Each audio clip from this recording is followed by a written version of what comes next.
in the morning than I usually record, but it still looks dark in my car. So we are going to, you already know, but now I'm getting faster at this.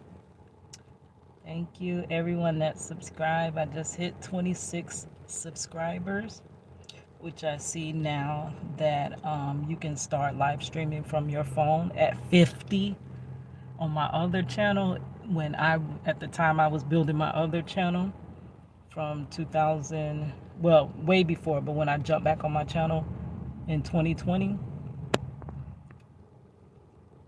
you had to reach 1,000 subscribers. So they severely dropped the bar, made it much, much more accessible to do content live from your phone. I'm almost there. Okay, so let's shut that down a little bit. Got me some lime water. Yes, I got me some fresh limes, and then oh, what's that on my? Is there still soap up there? I just washed my cup. Okay, got me some water with fresh limes in there. Oh, it's so good. I'm gonna start drinking that more. I'm one that is a sucker for some lemonade and stuff like that. I really wanted lemons to cut up and put in my water, but they didn't have lemons at the time. So I got limes. So I need to go buy me some lemons, right? And make lemonades. Life give you lemons, you make lemonade, right? um, but it's hard to find good lemonade. Good lemonade. Sorry, sidetrack, side note. But anyways, I'm back to finish the story time of why I'm 43 years old. Um, Next year will be 44, and I have no friends. I currently now have no friends. I don't have not one friend I could call upon if I needed a friend in a moment. And let me tell you, I'm in the process of sorting through my family as well. So I barely got a family member I could call if I really need it, right? I got a couple, but barely got a family member. So you know I really ain't got no friends. And at this moment in time, I have not one friend. Not one.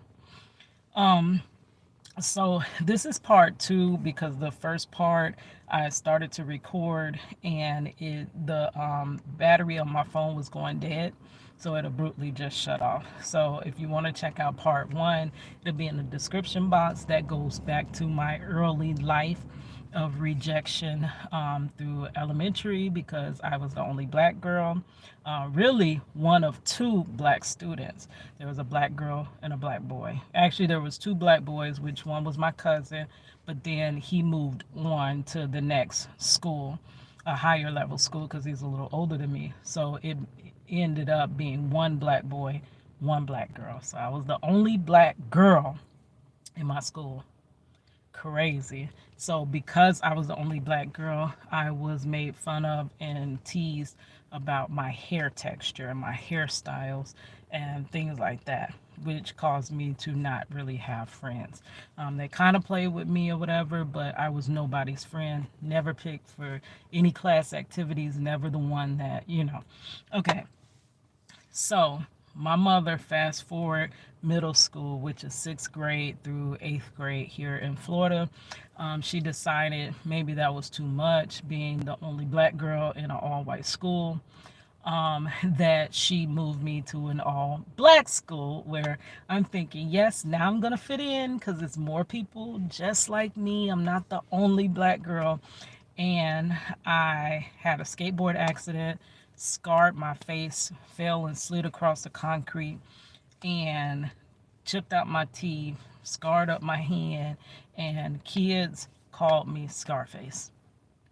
So kids are very, very, I mean, now people are starting to talk about it and starting to hold parents accountable when their children are bullies, which means the parent needs to take more time into teaching their children not to be bullies and things like that, that you can really affect somebody's life from your bullying. Um, as a person that was bullied, you take that through your life. you try your best to shed that skin and to let it go. But I do see, even though I'm better, I do see a lot of things that I do. And the only reason I do them was because it was a trauma response from being bullied. And I'm like, why do I still do that when I analyze? And it's that. It leaves things that you can heal from it, but there are still some things within your life, your personality that you take.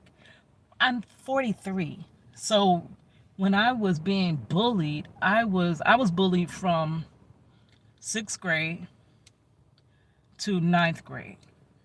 And the only reason it didn't carry into 10th grade is because my bully went to a different school. So she went with me all through middle school, the main bully that led everybody to bully me.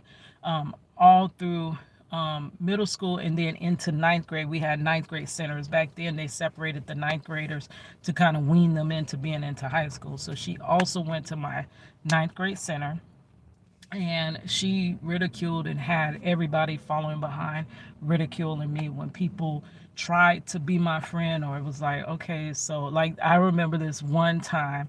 Now we were, I believe by this time we were in ninth grade, and she lived in my neighborhood. Like that too, like I can't even get away from you. We ride the same bus, and the most ridicule was on the school bus. It would have been better if she was just bullying me within school, but she was bullying me on the bus as well, which she made it where nobody sat next to me on the bus. I was always isolated. And I remember this one time a boy got on the bus, and he actually didn't ride that bus all the time. So he got on the bus and he proceeded to sit next to me. And she was like, "What? Y'all, all of them was like, you can't sit there. Don't sit there." And he's like, "Why?" And she's like, "That's Scarface." And he was like, "Well, isn't she still a female?" And they're like, "No, she's Scarface. Don't sit there next to her." So literally, I went through so much. So in middle school, it was hot. I'm sorry if the air makes noise. I try to turn it off so that it doesn't, interrupt so much, because sometimes it makes that humming noise in my background. Hold on a second, guys. And you could hear it when it translates over the when you hear it over the playback, it sounds like static, and I hate that static sound. So I got it on the lowest possible thing, so you may still hear it. I'm sorry if you do, but I try to record without it, but it's so hot. Even though there's an overcast, it's hot. Like Florida, we're in humidity and heat. Okay, so I was so in middle school, I was about to tell you something specific about it. I'm sorry, when I get sidetracked, sometimes I forget my thought. She went to my ninth grade center. I just told you the story about how she told the guy not to sit next to me. And she had everybody just bullying me and stuff like that. But the bullying did not carry on into 10th grade because she changed schools. If she had went to that high school, that would have been my whole middle school and whole high school being bullied. Like literally. Oh my gosh. So praise God that she left and went to another school. Okay, so to rewind back a little bit, through middle school, I had 2 friends. Two. That's it. Two friends. That's it. And I do think they were real friends, but like I said, you cannot say a person's really your friend until your friendship has been tested. Okay, so there was this one girl.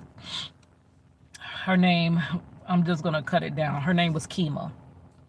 And I met her. How I met her is because I met her through the other one. Okay, so how I met my first friend in middle school was we would have PE, physical education, which during physical education for us, what we could not wait for was when we could play Foursquare. Foursquare was a game where I don't even remember the whole rules of Foursquare, but I know it was four squares and it was a ball, and you would have to get the person out of their square to get to square number four. And we would continue the game to the next day.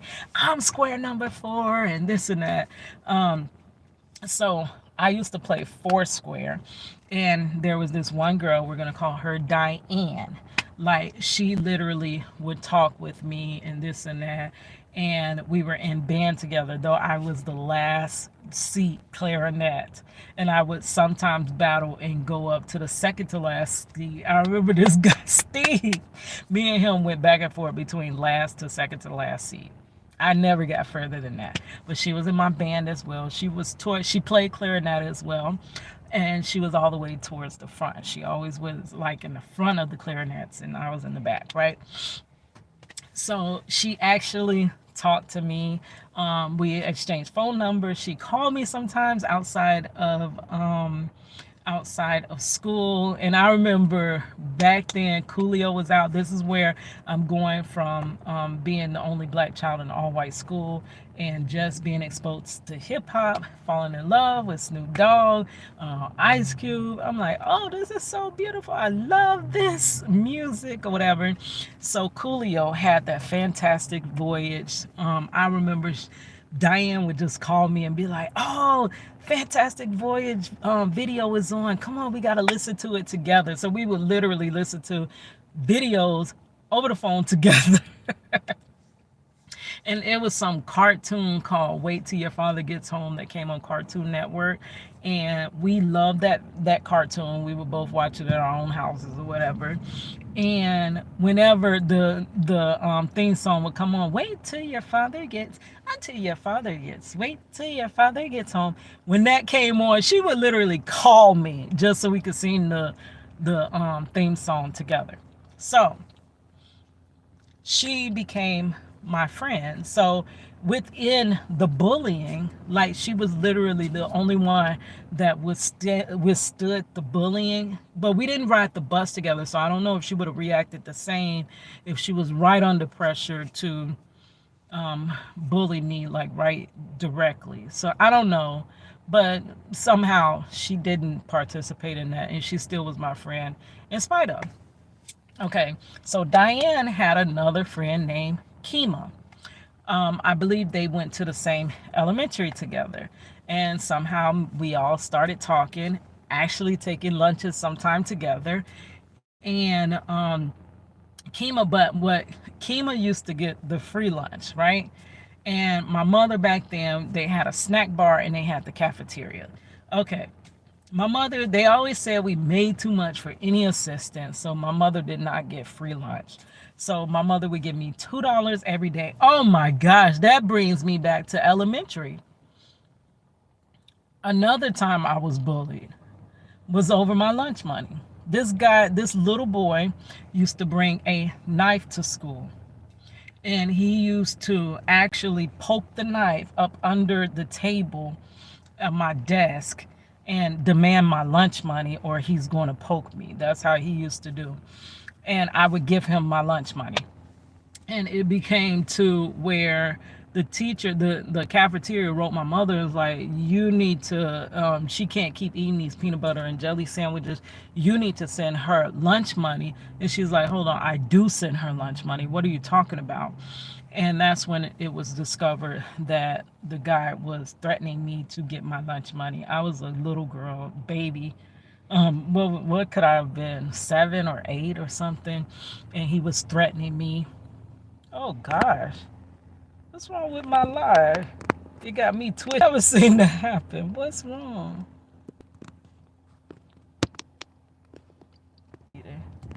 Okay, so I guess it's not gonna give me the. Guess that's over. I don't understand that. I'm gonna have to start another video. My screen is all black. I don't know if y'all can see me, but the screen is all black and it will not refresh. Yeah, it's over. All right, guys. So I'll see you back in part 3 now. Gosh.